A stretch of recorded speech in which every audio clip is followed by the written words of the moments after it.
Okay, there is one short amendment from Hackney branch. Can that be moved formally? It doesn't look that contentious, or does someone want to speak to that? It's on page 57. Ian, we could ask Ian. KB1. Ian, do you accept KB1?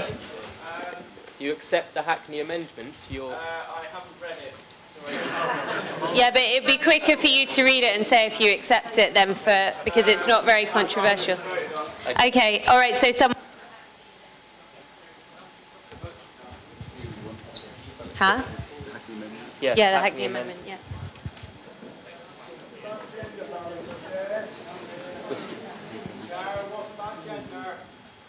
Thanks very much. Well, but you can't force a woman to speak in favour of it, if that's who's proposing. It's the movers of the motion, so there's nothing we can do about that. Thank you, brothers and sisters, Chair. Our recent literature says very clearly on that, doing politics differently. But unfortunately, we're still talking politics the same.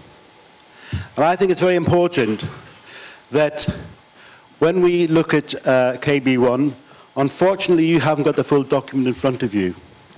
But basically what that amendment is the coming together of the Kurdish community right across Rojava, trying to establish a future for their country. And then what they've done is, or their governance, and they've raised the issue of their declaration. Their declaration is a democratic declaration that reflects the equality that they're fighting alongside men and women in their organizations. They've moved forward and they began to develop that sort of political change through this declaration. And the declaration, if we were to read that declaration out here today, I can guarantee you we'd vote for it 100%. It's a declaration which is very much the sort of declaration that we've made in our politics from the 13th of November last year, about equality, about feminism, right across the board in terms of human rights and equality. Now, if you haven't read the document, I apologize for that. But I think what it does do is it lends to the motions that came before in terms of shifting away from just passively supporting the Kurdish people into actually mobilizing here alongside the Kurdish, the Iraqi community, the Arab community. And we're talking about a declaration that addresses religion right across, non-sectarian. We're talking about a declaration that crosses national boundaries, or whether the Pykes Sico boundaries, or whether there are boundaries which is recently created by the current wars. I would ask you to accept the amendment and vote with it, because it is shifting from talking into actually doing so. And I think in Hackney, where I live, there's a big Kurdish and Turkish community there. There's also an Arabic community there. And they feel very clearly, as the community abroad, the diaspora, that they need to get our support. And we need to move from talking to actually doing stuff in support of them. If we believe in the notion of self-determination, then we should be up there with them. And I move that you accept the amendment. Thank you.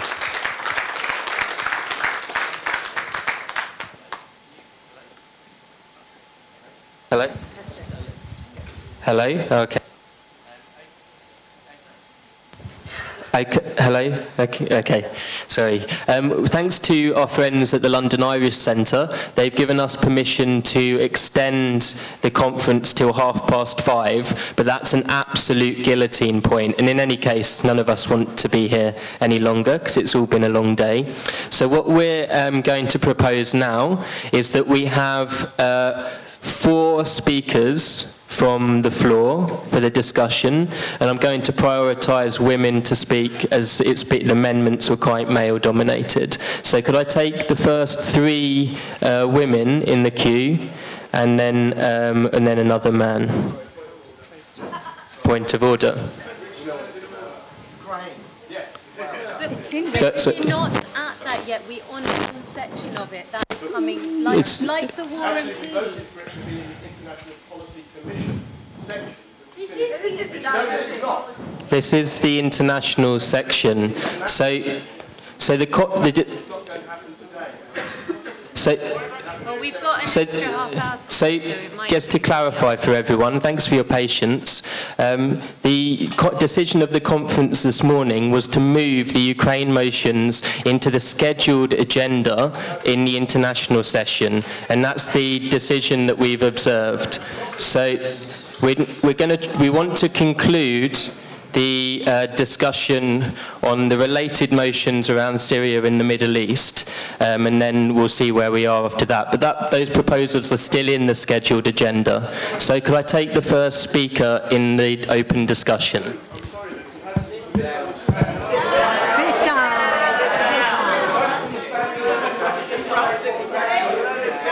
No one. Okay, so we'll take the first speaker. Thank you. Yasmin Meza. I'm here to speak about any form of intervention or of asking for financial support. Decriminalization of PKK, absolutely. Fighting ISIS, absolutely. But why are we there? We are here because of interventions. Pro-imperialist governments in the Middle East decimated the left, decimated liberal forces. All we are left with are these jihadists. It's 2, 3, 4, 8 types of interventions that have created where we are now. It is, first of all, the Sykes Pico humanitarian intervention that created the mess that is Middle East. There is nothing wrong with Sunnis and Shias. They have lived for centuries next to each other. Kurds have lived for centuries next to Christians. The creation of false borders, intervention for humanitarian reasons, created the mess we live in. It is the war in 2003 that, as Marcus rightly pointed out, gave unprecedented powers to the Islamic Republic to spread its Shia forces. It is reaction to that by Saudis, Kuwaitis, Qatar in supporting Islamist groups that has created the current situation in Iraq and Syria. So we have to be very clear. We can't stop this mess by adding with another intervention, however soft it looks, however peaceful it looks. We can't, one day we have to stop and say, the Kurdish people, more than anybody else, and I know it, I fought with Iranian Kurds, more than anybody else, have been victims of these interventions. They got the Shah of Iran, Iraqi Kurds got the Shah of Iran to support them, Iranian Kurds got Saddam Hussein to support them. Turkish Kurds got Syria to support them. It is all these interventions that have created this mess. Time has come to say, stop it.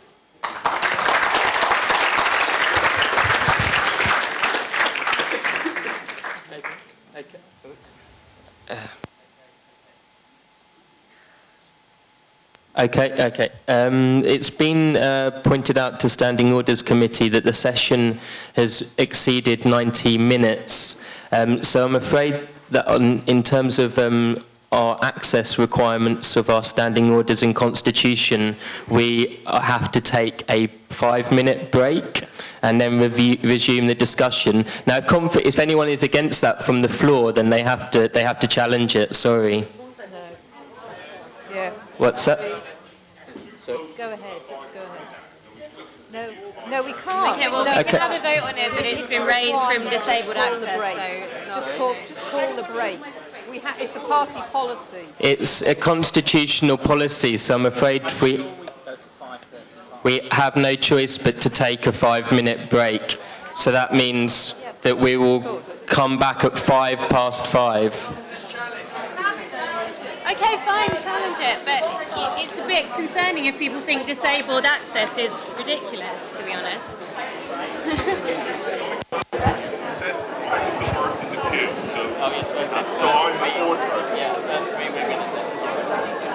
If I were you, I would stay in the queue. If I were you, I would stay in the queue.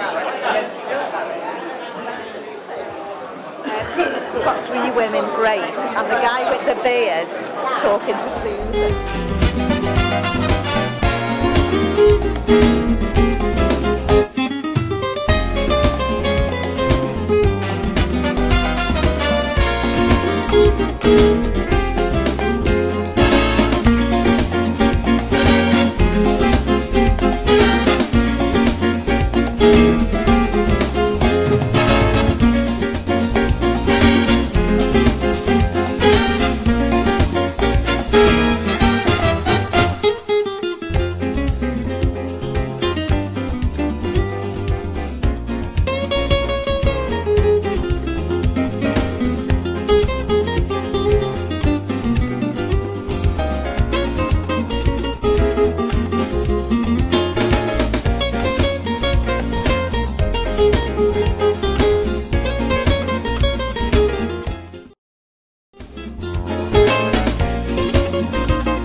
Thank you.